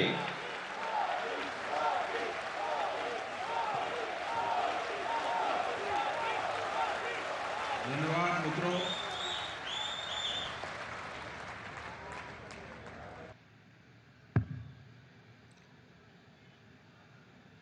गुजरात के मुख्यमंत्री श्री भूपेंद्र भाई पटेल, स्थानीय सांसद श्री आर पाटिल, केंद्रीय मंत्रिपरिषद के मेरे साथी, देश की डायमंड इंडस्ट्री के जाने माने सभी चेहरे, अन्य महानुभाव, देवी और सज्जनों, नमस्कार।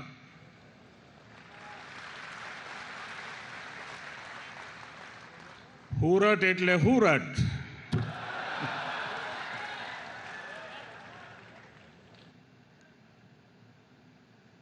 सूरत पासे इतिहासનો અનુભવ, વર્તમાનમાં રફતાર અને ભવિષ્યની દૂરંદેશી, એનું નામ સુરત। અને અમારું સુરત એવું કે કામમાં લોચો મારે નહીં અને ખાવામાં લોચો છોડે નહીં।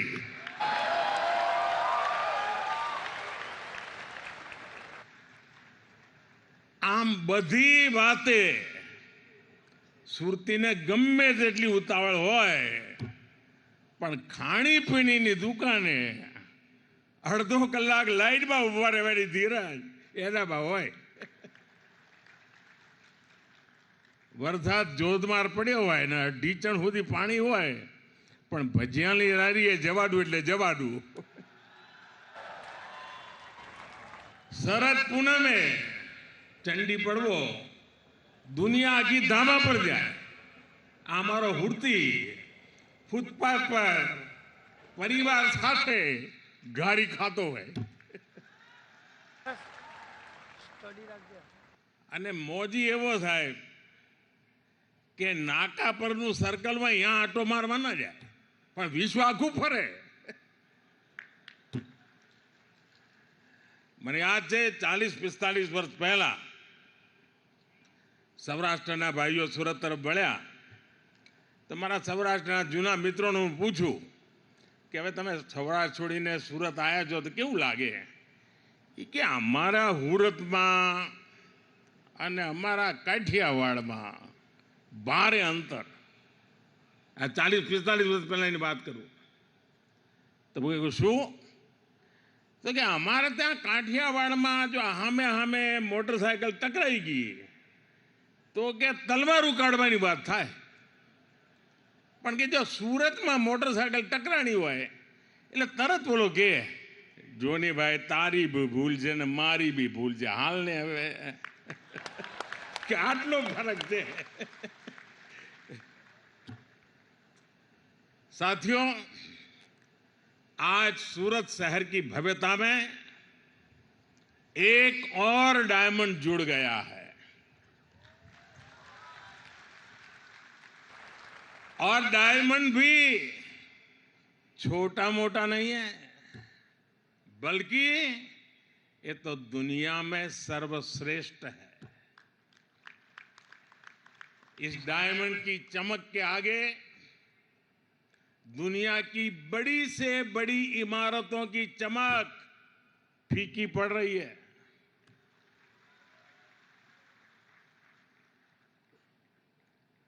और अभी वल्लभ भाई, लालजी भाई पूरी नम्रता के साथ अपनी बात बता रहे थे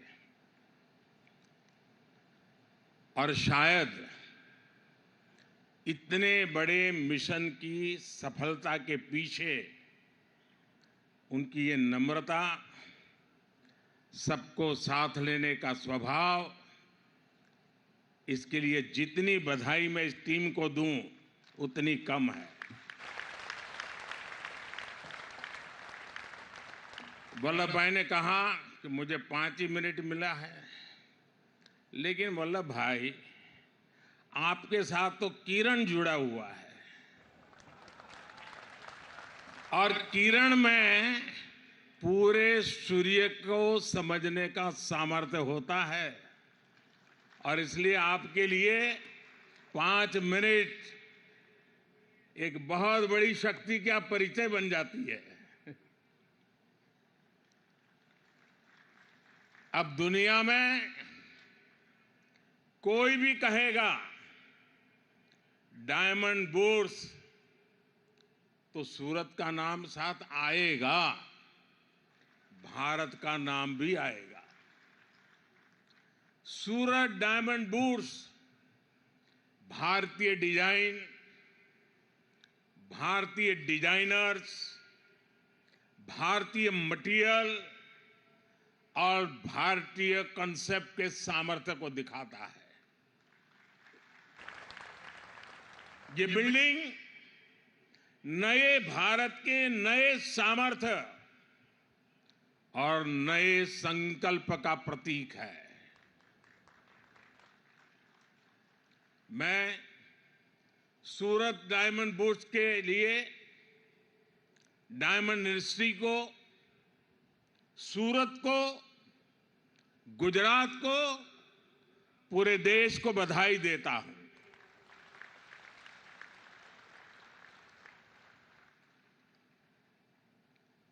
मुझे कुछ हिस्सा देखने का अवसर मिला क्योंकि मैं नहीं चाहता था कि आप लोगों को ज्यादा इंतजार करना पड़े,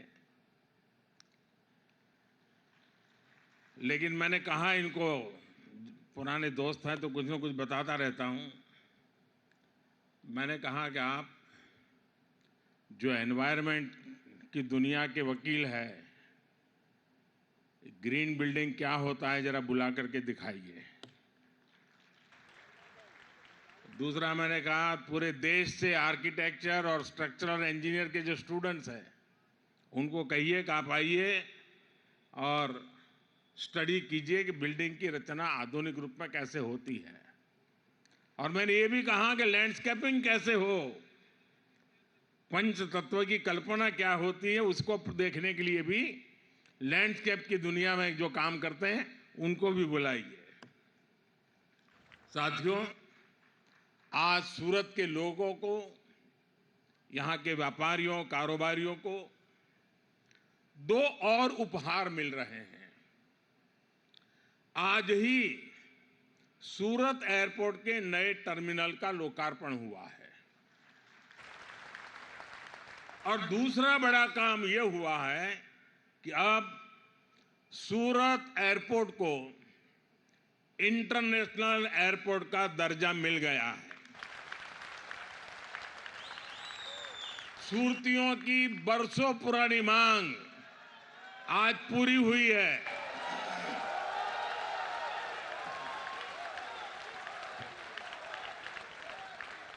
और मुझे याद है जब मैं पहले आता था यहां, तो सूरत का एयरपोर्ट कभी कभी लगता है बस स्टेशन ज्यादा अच्छा कि एयरपोर्ट अच्छा। बस स्टेशन अच्छा लगता नहीं था, एक झोपड़ी जैसा था। आज कहां से कहां पहुंच गए, ये सूरत का सामर्थ्य दिखाता है। सूरत से दुबई की फ्लाइट आज से शुरू हो रही है। बहुत जल्द हांगकांग के लिए भी फ्लाइट शुरू होगी। गुजरात के साथ ही, और आज जब ये सूरत का एयरपोर्ट बना है, तब गुजरात में अब 3 इंटरनेशनल एयरपोर्ट हो गए हैं। इससे डायमंड के अलावा यहां की textile industry, tourism industry, education और स्किल सहित हर सेक्टर को लाभ होगा। मैं शानदार टर्मिनल और इंटरनेशनल एयरपोर्ट के लिए सूरत वासियों को, गुजरात वासियों को बहुत बहुत बधाई देता हूं। मेरे परिवारजनों, सूरत शहर के साथ मेरा जो आत्मीय लगाव है, उसको शब्दों में बयां करने की जरूरत नहीं है, आप लोग भली भांति जानते हैं। सूरत ने मुझे बहुत कुछ सिखाया है और सूरत ने सिखाया है कि जब सबका प्रयास होता है तो हम कैसे बड़ी से बड़ी चुनौतियों का सामना कर सकते हैं। सूरत की मिट्टी में ही कुछ बात है जो इसे सबसे अलग बनाती है, और सूरतियों का सामर्थ्य, उसका मुकाबला मिलना मुश्किल होता है। हम सब जानते हैं कि सूरत शहर की यात्रा कितने उतार चढ़ावों से भरी रही है। अंग्रेज भी यहां का वैभव देखकर सबसे पहले सूरत आए थे। एक जमाने में दुनिया के सबसे बड़े समुद्री जहाज सूरत में ही बना करते थे। सूरत के इतिहास में अनेक बार बड़े बड़े संकट आए, लेकिन सूरतियों ने मिलकर हर एक से मुकाबला किया। वो भी एक वक्त था, कहते थे कि 84 देशों के शिप के झंडे यहां फहरते थे, और आज मुझे मथुर भाई बता रहे थे कब 125 देशों के झंडे यहां फहरने वाले हैं।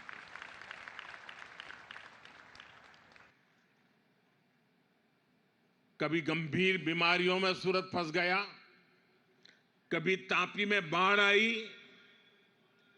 मैंने तो वो दौर निकट से देखा है जब भांति भांति की निराशा फैलाई गई, सूरत की स्पिरिट को चुनौती दी गई, लेकिन मुझे पूरा भरोसा था कि सूरत संकट से तो उभरेगा ही, नए सामर्थ्य के साथ दुनिया में अपना स्थान भी बनाएगा। और आज देखिए, आज ये शहर दुनिया के सबसे तेजी से आगे बढ़ते टॉप 10 शहरों में है। सूरत का स्ट्रीट फूड, सूरत में स्वच्छता, सूरत में स्किल डेवलपमेंट का काम, सब कुछ शानदार होता रहा है।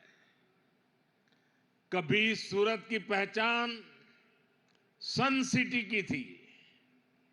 यहां के लोगों ने अपने परिश्रम में पूरी ताकत से मेहनत की पराकाष्ठा करके इसको डायमंड सिटी बनाया, सिल्क सिटी बनाया। आप सभी ने और मेहनत की और सूरत ब्रिज सिटी बना। आज लाखों लाख युवाओं के लिए सूरत ड्रीम सिटी है।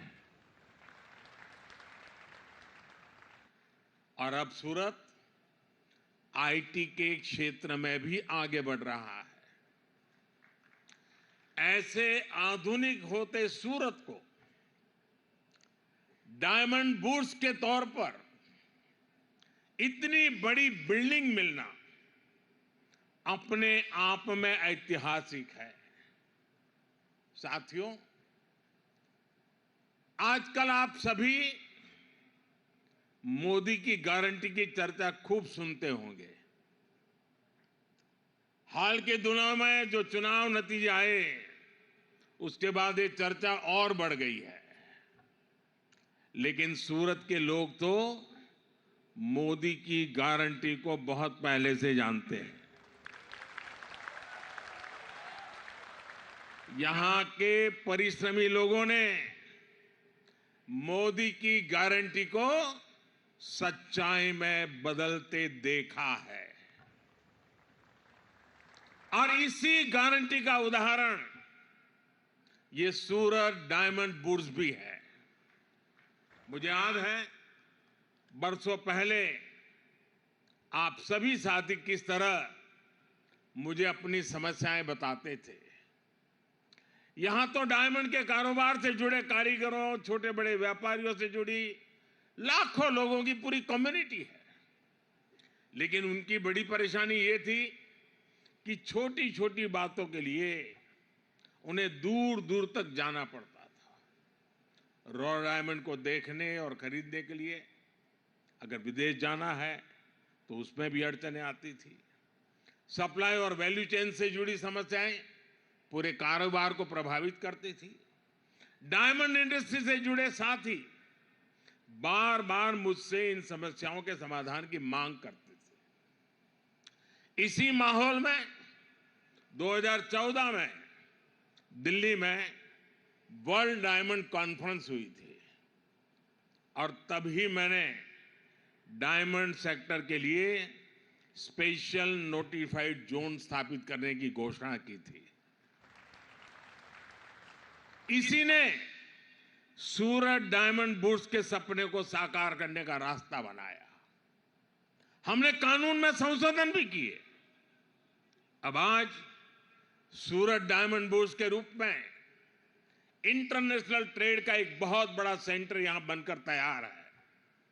रॉ डायमंड हो, पॉलिश डायमंड हो, लैब ग्रोन डायमंड हो या फिर बनी बनाई ज्वेलरी, आज हर प्रकार का व्यापार एक ही छत के नीचे संभव हो गया है। कामगार हो, कारीगर हो, व्यापारी हो, सबके लिए Surat diamond bourse one stop centre है। यहां इंटरनेशनल बैंकिंग और सुरक्षित वॉल्ट्स की सुविधा है। यहां रिटेल ज्वेलरी बिजनेस के लिए ज्वेलरी मॉल है।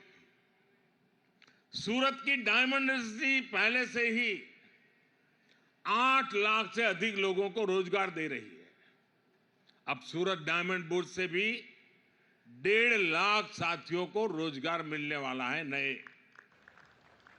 मैं डायमंड के व्यापार कारोबार से जुड़े आप सभी साथियों की प्रशंसा करूंगा जिन्होंने इस इंडस्ट्री को नई ऊंचाई देने के लिए दिन रात एक किया है। साथियों, सूरत ने गुजरात को, देश को बहुत कुछ दिया है, लेकिन सूरत में इससे भी कहीं अधिक सामर्थ्य है। मेरे हिसाब से तो शुरुआत है, हमें और आगे बढ़ना है। आप सभी जानते हैं कि बीते 10 वर्षों में भारत 10वें नंबर की आर्थिक ताकत से ऊपर उठकर दुनिया में 5वें नंबर की आर्थिक शक्ति के रूप में उभरा है। और अब मोदी ने देश को गारंटी दी है कि अपनी तीसरी पारी में भारत दुनिया की टॉप 3 इकोनॉमी में जरूर शामिल होगा।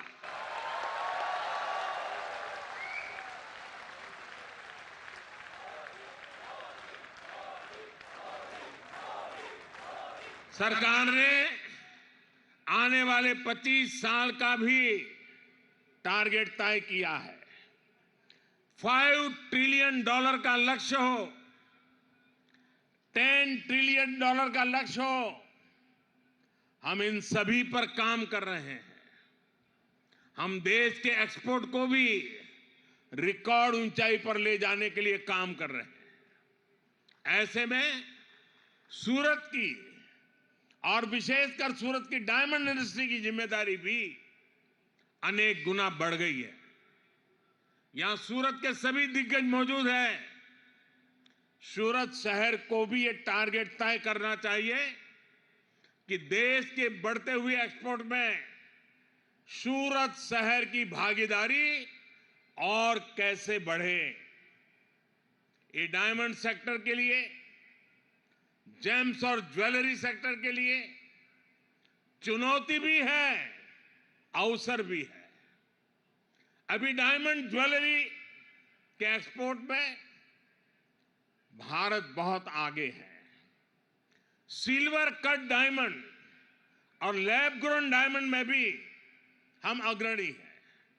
लेकिन अगर पूरे जेम ज्वेलरी सेक्टर की बात करें तो दुनिया के टोटल एक्सपोर्ट में भारत का शेयर सिर्फ 3.5% है। सूरत अगर ठान ले तो बहुत ही जल्द जेम्स ज्वेलरी एक्सपोर्ट में डबल डिजिट में आ सकते हैं। और मैं आपको गारंटी देता हूं, आपके हर प्रयास में सरकार आपके साथ खड़ी है। हमने तो पहले से ही इस सेक्टर को एक्सपोर्ट प्रमोशन के लिए फोकस एरिया के रूप में चुना है। पेटेंटेड डिजाइन को प्रोत्साहन देना हो, एक्सपोर्ट प्रोडक्ट्स को डाइवर्सिफाई करना हो, दूसरे देशों के साथ मिलकर बेहतर तकनीक की खोज करना हो, लैब ग्रोन या ग्रीन डायमंड को बढ़ावा देना हो, ऐसे अनेक प्रयास केंद्र सरकार कर रही है। ग्रीन डायमंड को प्रोत्साहन देने के लिए सरकार ने बजट में भी विशेष प्रावधान किए हैं। आपको इन सारे प्रयासों का ज्यादा से ज्यादा फायदा उठाना है। आज अंतर्राष्ट्रीय स्तर पर जो माहौल आप भी अनुभव करते होंगे, आप दुनिया भर में जाते हैं, दुनिया के अनेक देश के लोग यहां बैठे हैं। आज विश्व का माहौल भारत के पक्ष में है। आज पूरी दुनिया में भारत की साख बुलंदी पर है। दुनिया भर में भारत की चर्चा हो रही है। मेड इन इंडिया अब एक सशक्त ब्रांड बन चुका है। इसका बहुत बड़ा लाभ आपके बिजनेस को मिलना तय है, आभूषण उद्योग को मिलना तय है। इसलिए मैं आप सभी से कहूंगा, संकल्प लीजिए और इसे सिद्ध कीजिए। साथियों, आप सभी का सामर्थ्य बढ़ाने के लिए सरकार सूरत शहर का भी सामर्थ्य और बढ़ा रही है। हमारी सरकार सूरत में आधुनिक इंफ्रास्ट्रक्चर के निर्माण पर विशेष बल दे रही है। आज सूरत के पास अपना इंटरनेशनल एयरपोर्ट है। आज सूरत के पास अपनी मेट्रो रेल सर्विस है। आज सूरत पोर्ट पर कितने ही अहम प्रोडक्ट्स की हैंडलिंग होती है। आज सूरत के पास हजीरा पोर्ट है, गहरे पानी का एलएनजी टर्मिनल और मल्टी कार्गो पोर्ट है। सूरत लगातार अंतर्राष्ट्रीय व्यापारिक केंद्रों से जुड़ रहा है और ऐसी इंटरनेशनल कनेक्टिविटी दुनिया के बहुत कम शहरों में ही है। सूरत को बुलेट ट्रेन प्रोजेक्ट से भी जोड़ा गया है। यहां वेस्टर्न डेडिकेटेड फ्रेट कॉरिडोर पर भी तेजी से काम चल रहा है। इससे उत्तर और पूर्वी भारत तक सूरत की रेल कनेक्टिविटी सशक्त होगी। दिल्ली मुंबई एक्सप्रेसवे भी सूरत के व्यापार कारोबार को नए अवसर देने वाला है। ऐसी आधुनिक कनेक्टिविटी पाने वाला सूरत एक तरह से देश का इकलौता शहर है। आप सभी इसका ज्यादा से ज्यादा लाभ उठाइए। सूरत आगे बढ़ेगा तो गुजरात आगे बढ़ेगा और गुजरात आगे बढ़ेगा तो मेरा देश आगे बढ़ेगा। इसके साथ और अनेक संभावनाएं जुड़ी हुई है। इतने देशों का लोगों का यहां आना जाना है, एक प्रकार से एक ग्लोबल सिटी के रूप में कन्वर्ट हो रहा है। लघु भारत तो बन चुका है। अभी जब G20 समिट हुई तो हमने कम्युनिकेशन के लिए टेक्नोलॉजी का भरपूर उपयोग किया। ड्राइवर हिंदी जानता है, उसके साथ बैठे हुए मेहमान फ्रेंच जानते हैं, तो बात कैसे करेंगे? तो हमने मोबाइल ऐप के द्वारा व्यवस्था की कि वो फ्रेंच बोलते थे और ड्राइवर को हिंदी में सुनाई देता था। ड्राइवर हिंदी बोलता था, उसको फ्रेंच में सुनाई देता था। मैं चाहूँगा कि हमारे इस डायमंड बुर्स में विश्व भर के लोग आने वाले हैं। लैंग्वेज की दृष्टि से कम्युनिकेशन के लिए आपको जो मदद चाहिए, भारत सरकार जरूर आपको मदद करेगी। और एक मोबाइल फोन, मोबाइल ऐप के द्वारा, भाषिणी ऐप के द्वारा इस काम से हम सरल करेंगे। मैं मुख्यमंत्री जी से भी सुझाव दूंगा कि यहाँ जो नर्मद यूनिवर्सिटी है, वे भिन्न भिन्न भाषाओं में इंटरप्रेटर तैयार करने के लिए कोर्सेज शुरू करें और यहाँ के बच्चों को ही दुनिया की अनेक भाषाओं में इंटरप्रिटेशन आए, ताकि जो व्यापारी आएंगे तो इंटरप्रेटर का बहुत बड़ा काम हमारी युवा पीढ़ी को मिल सकता है। और ग्लोबल हब बनाने की जो ज़रूरतें होती है, उसमें कम्युनिकेशन एक बहुत बड़ी आवश्यकता होती है। आज टेक्नोलॉजी बहुत मदद कर रही है, लेकिन साथ साथ ये भी आवश्यक है। मैं विश्वास करता हूँ कि बहुत ही जल्द सूरत में नर्मद यूनिवर्सिटी के द्वारा या और कोई और यूनिवर्सिटी के द्वारा लैंग्वेज इंटरप्रेटर के रूप में भी हम कोर्सेज आरंभ कर सकते हैं। मैं एक बार फिर आप सबको सूरत डायमंड बुर्स की और सूरत एयरपोर्ट के नए टर्मिनल की बहुत बहुत बधाई देता हूं। अगले महीने वाइब्रेंट गुजरात समिट भी होने जा रहा है। मैं इसके लिए भी गुजरात को अग्रिम शुभकामनाएं देता हूं और गुजरात का ये प्रयास देश को भी काम आ रहा है और इसलिए मैं गुजरात को विशेष रूप से बधाई देता हूं। आप सब इतनी बड़ी तादाद में विकास के इस उत्सव को आज मनाने के लिए इकट्ठे हुए हैं। देखिए कितना बड़ा परिवर्तन आ गया। देश का हर व्यक्ति विकास के प्रति प्रतिबद्ध होता जा रहा है, ये भारत के लिए आगे बढ़ने के सबसे बड़े शुभ संकेत है।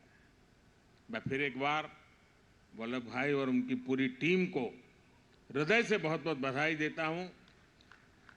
और मुझे पता है अगर बीच में कोविड की समस्या ना आई होती तो शायद ये काम हम और जल्दी पूरा कर देते, लेकिन कोविड के कारण कुछ कामों में रुकावट रही थी। लेकिन आज ये सपना पूरा देख करके मुझे बड़ा आनंद हो रहा है। मेरी तरफ से बहुत बहुत बधाई, धन्यवाद।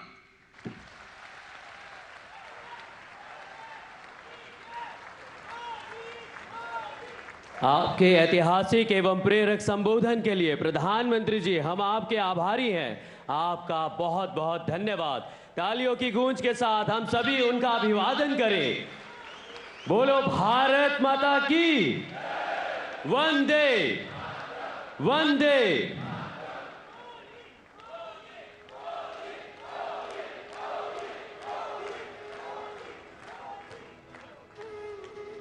आपकी तालियां यूं ही गरजती रहें, यह इच्छनीय है।